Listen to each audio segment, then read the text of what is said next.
Hello everyone, how are you all? I'm sure you people are doing great. इस video में हम एक बहुत इंपॉर्टेंट कंसेप्ट कवर करेंगे एक्सप्लिसिट और इम्प्लिसिट कॉस्ट का। बहुत इंपॉर्टेंट है, एग्जाम्स में अक्सर पूछा जाता है और अक्सर स्टूडेंट इसमें गलती करके आते हैं। तो let's begin. Explicit and implicit cost.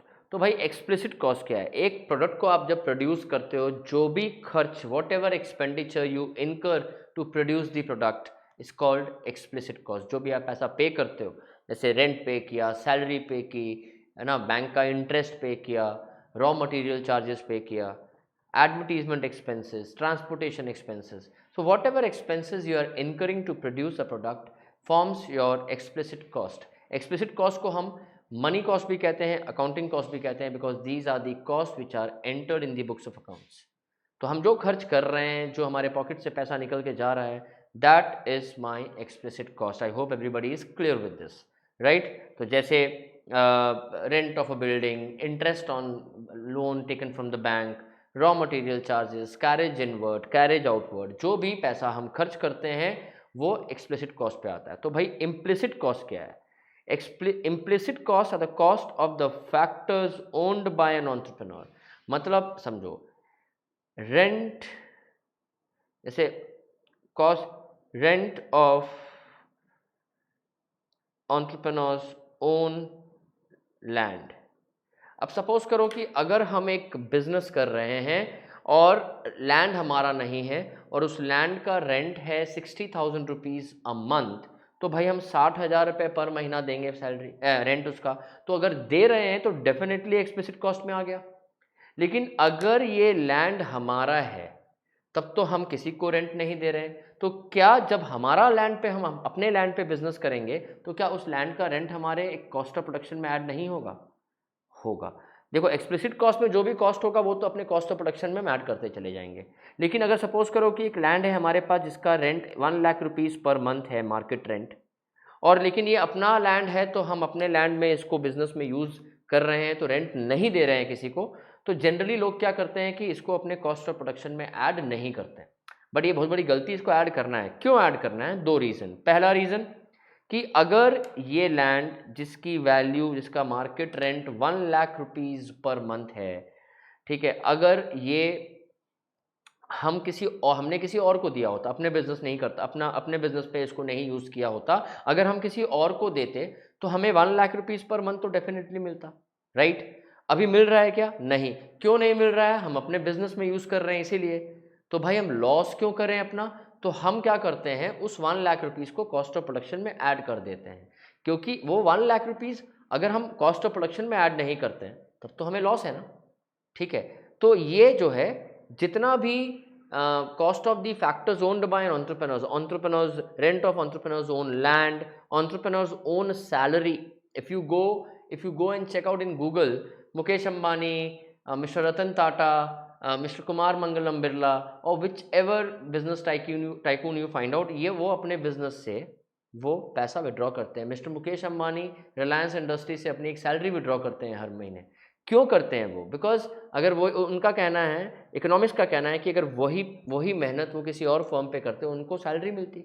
तो भाई उनको अपनी सैलरी को वेस्ट क्यों करें, क्यों लॉस में जाने दें? तो वो अपने बिजनेस से लेते हैं। अब अपने बिजनेस से कैसे लेते हैं? Understand, we all know that अगर आपने एक स्टैंडर्ड 11th में ये कंपनी की डेफिनेशन पढ़ी हो, तो company is an artificial person created by law having a separate legal entity with a perpetual succession and a common seal। मतलब company is an artificial entity, individual entity. Company का owner artificial individual entity, वो artificial नहीं है, वो तो चलता फिरता इंसान है, तो वो अलग एंटिटी है। तो owner and the company, they are separate entities. जैसे Tata Motors and mister Ratan Tata, they are separate entities. Tata Motors अलग एंटिटी, एंटिटी मतलब पहचान, उनकी टाटा मोटर्स की अलग पहचान है, मिस्टर रतन टाटा की अलग पहचान है। कल को जब प्रॉफिट होता है तो हम कहते हैं टाटा मोटर्स को प्रॉफिट हुआ, कल को लॉस होता है कंपनी को तो हम कहते हैं टाटा मोटर्स को लॉस हुआ। अगर कोई कार सही नहीं निकली, किसी को केस करना है तो टाटा मोटर्स पे केस करता है, रतन टाटा पे नहीं करता है। तो point is they are separate entities.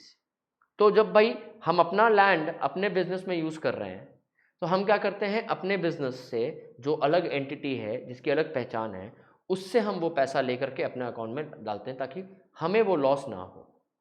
ठीक है। हाँ, अगर वो किसी और का लैंड है तो तब भी तो हम बिजनेस से निकाल के ही देते हैं, अपना थोड़ी देते हैं। बिजनेस से जो पैसा आता है वही तो निकाल के हम रेंट देते हैं। तो जब हम अपना लैंड अपने बिजनेस में यूज़ कर रहे हैं and my business is a separate entity, तो हम उससे तो पैसा लेंगे ही लेंगे, ठीक है, और वो कॉस्ट ऑफ प्रोडक्शन में ऐड होगा।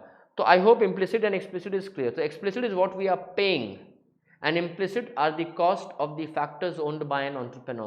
Entrepreneur's own salary, entrepreneur's own rent for his own land used in the business, interest on capital given by an entrepreneur to his business. अगर मेरे पास 100 करोड़, काश हो जाए, मुझसे निकल गया 100 करोड़, अगर मेरे पास 1 करोड़ रुपए है और 1 करोड़ रुपए हमने बैंक में नहीं रख करके अपने बिजनेस में यूज़ किया, तो वो जो 6% का इंटरेस्ट मिलेगा सपोज, तो वो तो हमें लॉस हो रहा है ना, तो हम अपने बिजनेस में यूज़ किया, तो बिजनेस से पैसा लेंगे हम और वो कॉस्ट ऑफ प्रोडक्शन में ऐड करेंगे, अल्टीमेटली बिजनेस में वो पैसा जाएगा।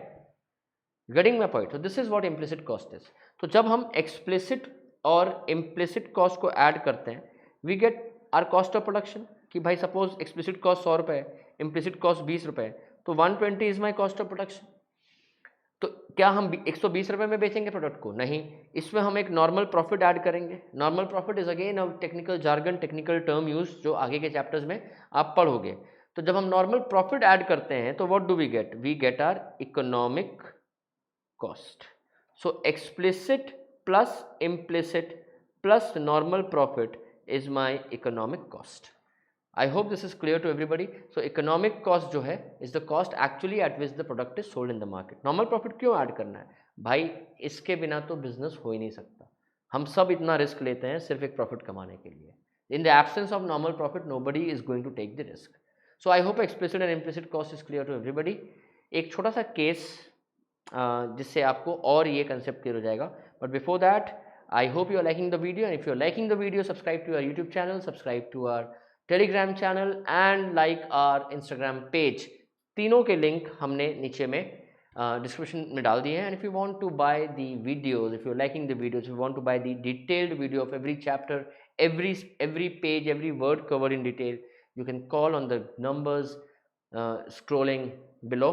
उस नंबर पे कॉल करके आप वीडियोस एक बहुत ही रीजनेबल कॉस्ट पे ले सकते हो, and I am very sure you are going to love it.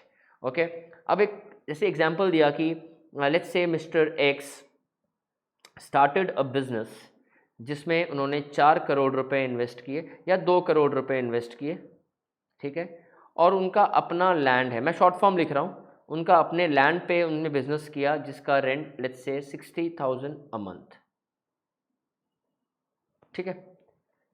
2 crore रुपए जो उन्होंने बिजनेस में लगाए हैं उसमें से 1 करोड़ लोन लिया है एट 6% पर एनम, और 1 करोड़ जो है वो सेल्फ फंड किया है, अपने से फंड किया है, ठीक है। अब इसमें से एक्सप्लिसिट एंड इम्प्लिसिट कॉस्ट को आइडेंटिफाई करना, आइए करते हैं। सबसे पहला, उसके अपने लैंड, ओन लैंड पे उसने बिजनेस किया है, तो हम मंथ वाइज निकालें अगर, तो हर एक मंथ का इम्प्लिसिट कॉस्ट कितना है? ये 60,000 रुपया महीना, 60,000 अ मंथ जो लैंड का रेंट, वो इम्प्लिसिट कॉस्ट हो गया।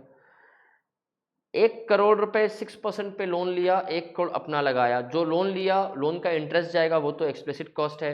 ये जो खुद का जो कैपिटल उन्होंने बिजनेस में यूज़ किया उस पर भी 6% ले लेते हैं क्योंकि मार्केट रेट वही है, तो 6% of 1 crore is 6 lakh rupees a year, that is 50,000 a month.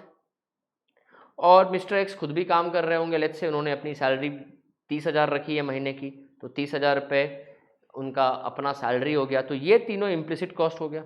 बाकी जितना भी खर्च है, 1 करोड़ लोन पे इंटरेस्ट दे रहे हैं, बाकी लोगों को सैलरी देंगे, ट्रांसपोर्टेशन कॉस्ट देंगे, इलेक्ट्रिसिटी बिल देंगे, वो सारा एक्सप्लिसिट कॉस्ट हो गया। तो इम्प्लिसिट कॉस्ट जो जो हमें बहुत स्पेसिफिकली दिया हम उसे लेंगे, कि कोई भी इम्प्लिसिट कॉस्ट हम अज्यूम नहीं कर सकते कि मान लो ये होता, कुछ नहीं, जो दिया है हमने वही डिटेल्स को यहाँ पे कॉपी किया है, रेस्ट हम एक्सप्लिसिट कॉस्ट में लेंगे। I hope the concept of implicit and explicit cost is very clear to you all. Thank you so much.